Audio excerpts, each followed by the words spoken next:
JD Madhuri బాబుని తీసుకొని కౌశిక్ వాళ్ళ ఇంటికి వస్తారు. జేడీ వాళ్ళు బాబుని తీసుకొని ఇంటికి వచ్చారు. అందరూ రండి అని కేకలు పెడుతూ పిలవటంతో మాధురి అందరూ కూడా హాల్లోకి వస్తారు.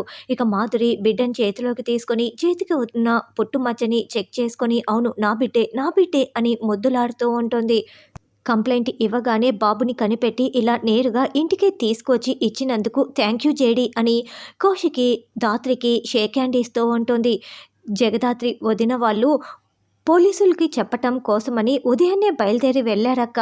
వాళ్ళకి ఒకసారి ఫోన్ చేసి చెప్పండక్క, వాళ్ళు చాలా సంతోషిస్తారు కదా అని శ్రీవల్లి చెప్తుంది. అవును, వెంటనే జగదాత్రికి ఫోన్ చేస్తాను అని కౌశికి ఫోన్ చేస్తూ ఉంటుంది. అయితే జేడి తన ఫోన్ని జోబులోనే పెట్టుకొని రింగ్ టోన్లో పెట్టుకొని ఉంటుంది. కౌశికి ఫోన్ చేస్తూ ఉంటే జేడి జేబులో ఉన్న ఫోన్ మోగుతూ ఉంటుంది. జగదాత్రికి ఫోన్ చేస్తూ ఉంటే ఇంట్లో ఎక్కడో ఫోన్ మోగుతున్నట్లుందే, ఎక్కడబ్బా మోగుతోంది అని వైజయంతి అంటుంది. అయ్యో నేను సైలెంట్లో పెట్టుకోలేదే, ఇప్పుడు వదిన నాకు కాల్ చేస్తోంది అని జేడి టెన్షన్ పడుతూ ఉంటే ఏంటి జేడి మళ్ళీ ఇలా దొరికిపోయావు అని కేదార్ టెన్షన్ పడుతూ చూస్తూ ఉంటాడు. జేడీ దగ్గరే జగదాత్రి ఫోన్ ఉందని అక్కడి నుంచే మోగుతోందని కౌశికి నిషికి అర్థమైపోతుంది.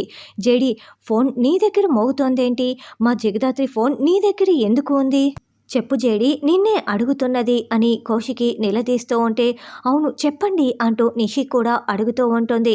అందరూ షాకింగ్గా చూస్తూ ఉంటారు.